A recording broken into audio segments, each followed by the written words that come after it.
My name is Mark, a recording angel. I've been observing this earth since the dawn of creation.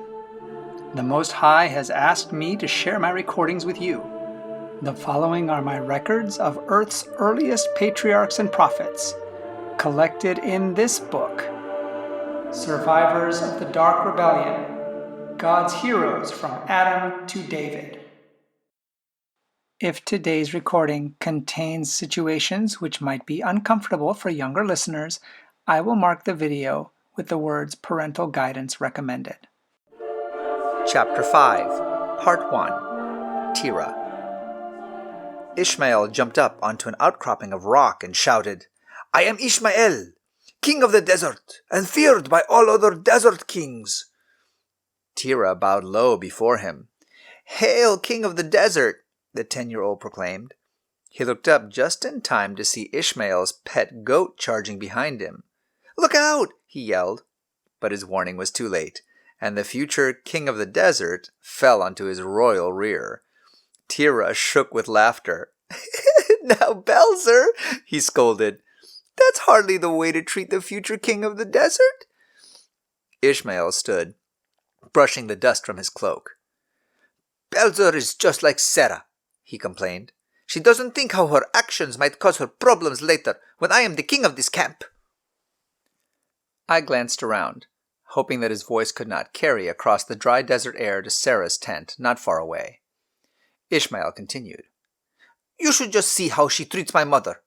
When I am ruler of this camp, my mother will be the head of the household, and when that happens, Sarah will have to treat her with greater respect." I nodded. Everyone was loyal to Abraham, Ishmael's father, and while he and his wife Sarah were devoted to each other, she could be occasionally difficult to get along with. Tension and even anger had flared between her and Hagar, Ishmael's mother, as long as Terah could remember. "When that time comes," Ishmael continued, "I am going to make it up to my mother for all the insults and indignities she's had to suffer from my father's wife over these years. You would think that Sarah would have the foresight to think of that and consider what her future will be like once my father is gone."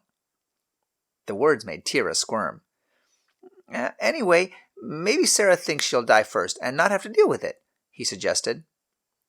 With a sigh, Ishmael nodded, then turned to his goat who was preparing for a second charge. "Hey, Belzer, come here. I'll show you who's boss." And he raced toward the animal and wrestled him to the ground. Straddling the squirming animal, he shouted, "Now who is the boss here? Do you admit defeat and declare your allegiance to the desert king Ishmael?"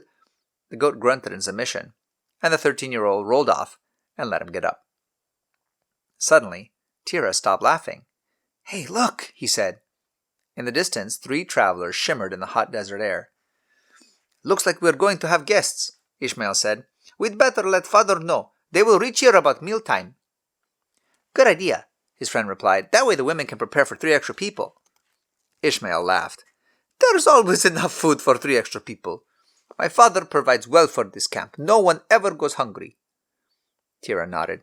It was true. Abraham was the wealthiest sheik in the desert, and he did provide well for his clan.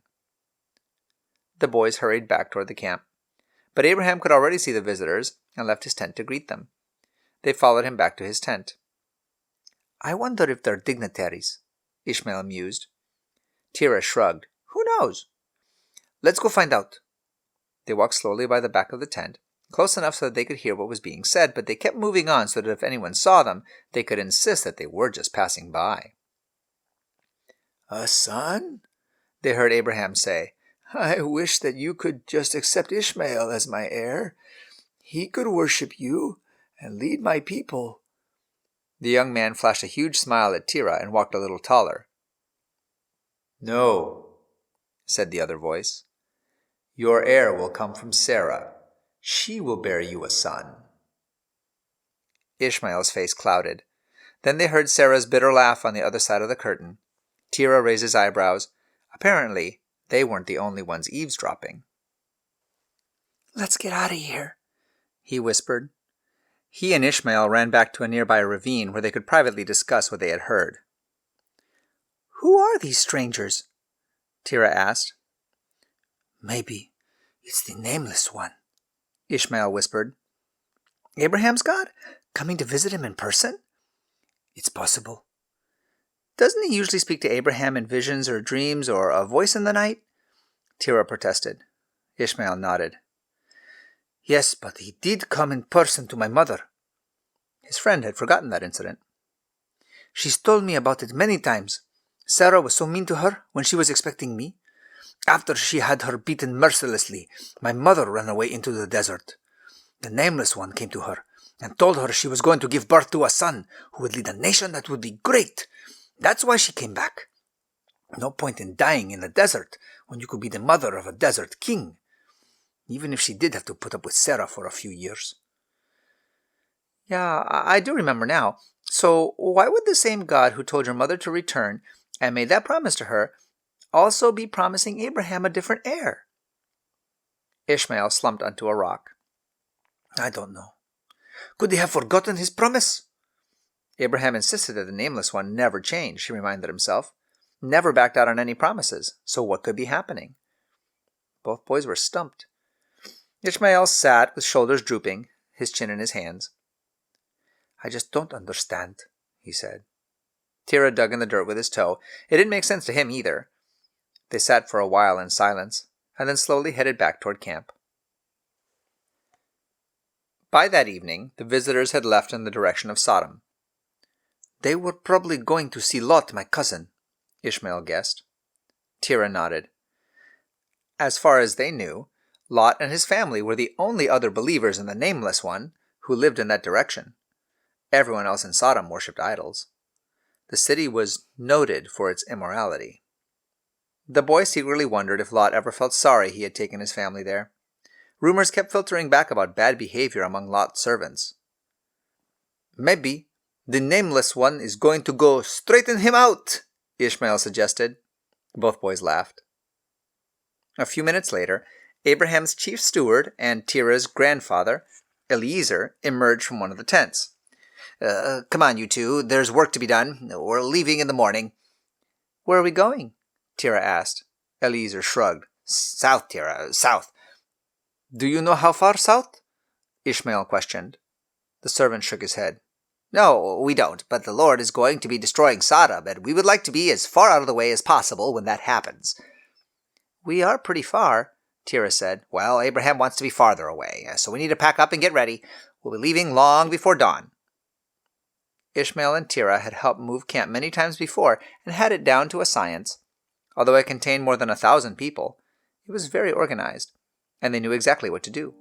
Secretly, Terah thought it was good for Ishmael to have heavy work to do, to keep his mind off what they had heard in the tent. But it still bothered him.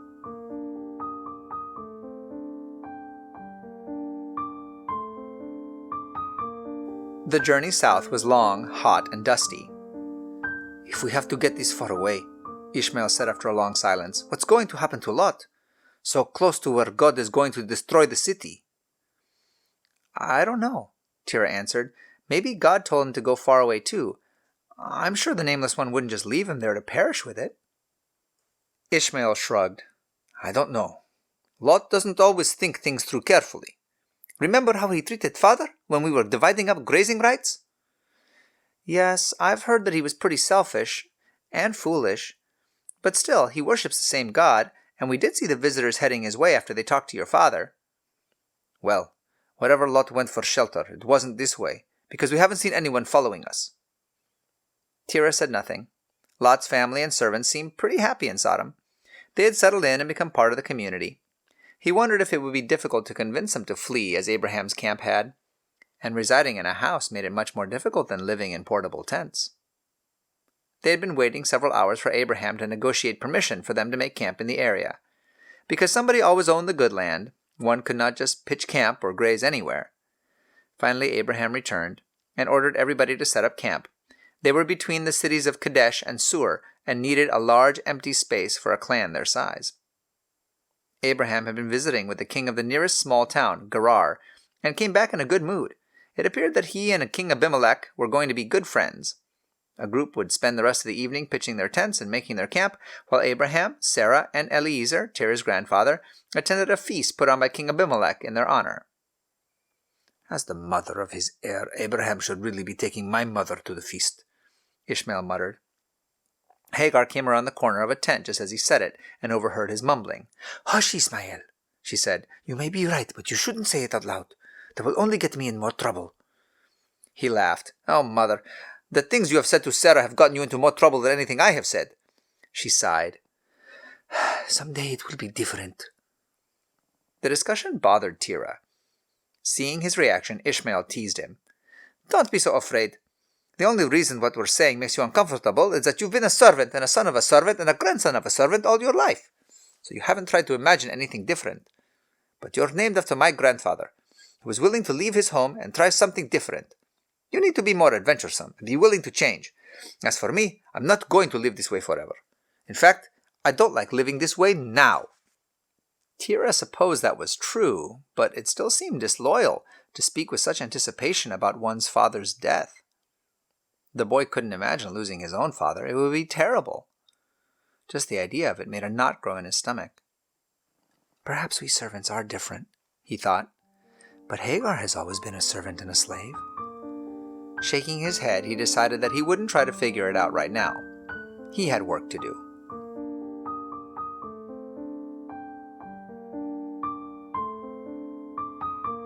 "Wake up! Wake up!" Tira rolled over. "What's the matter?" he mumbled. "I have to talk to you," Ishmael said. Slowly, Tira stumbled along behind him, far enough from camp to where they could whisper without being overheard. "It's all coming true, the way God promised," Ishmael blurted. "What? Is Sarah pregnant?" Tira asked uneasily. No, I mean the way it's supposed to be.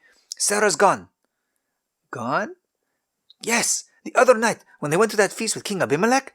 Well, you know that even though Sarah is 90, men still find her attractive." Tira shrugged. "I suppose, although servants are not allowed to look at her, and she wears those heavy veils all the time, but her eyes are beautiful." Yes, Ishmael said impatiently. "Well, King Abimelech asked Abraham who she was, and Abraham told him Sarah was his sister." The servant boy looked puzzled. Why would he do that? "Because he was scared. What if King Abimelech tried to kill him to get her? I've heard he did the same thing when he was in Egypt." "Well, if he knew that Sarah is Abraham's wife, wouldn't he have hesitated?" Ishmael laughed. "He might have, but since he thinks Sarah is Abraham's sister, he sent his men this evening. They took her away to be Abimelech's bride, straight to the harem. She's gone." Tira blinked and swallowed several times. "Do you realize what this means? It means my mother is the #1 woman in the camp, and I'm finally going to have my rightful place without any of Sarah's interference." His friend remained silent for a moment and then asked, "But what about God's promise to Abraham that an heir would come through Sarah?" "Well, I guess God can't do that now." "You know the Nameless One can hear you even out here," Tira whispered. "He's the God of the desert, too." "I don't think he hears much. If he had, he would have helped my mother a long time ago. But isn't this wonderful?" Reluctantly, Tira nodded, his feelings a confused jumble inside him. Was this really God's solution to all their problems? What about his covenant with Abraham?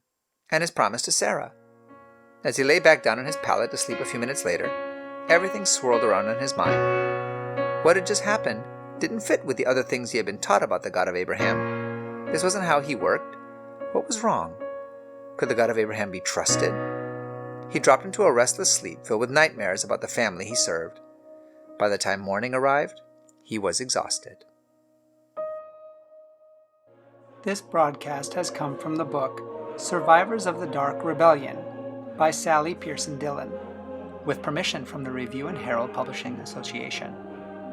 This book and the rest of the series, War of the Ages, can be purchased by going to www.adventistbookcenter.com or by calling 1-800-765-6955. I'm your narrator, Austin Backus, and this audio project is a gift to you from my free Christian book ministry, RXF 1888. Please visit our website, www.rxf1888.com, to request free Christian books for both kids and adults. And join us here again for more stories from Mark the Recording Angel.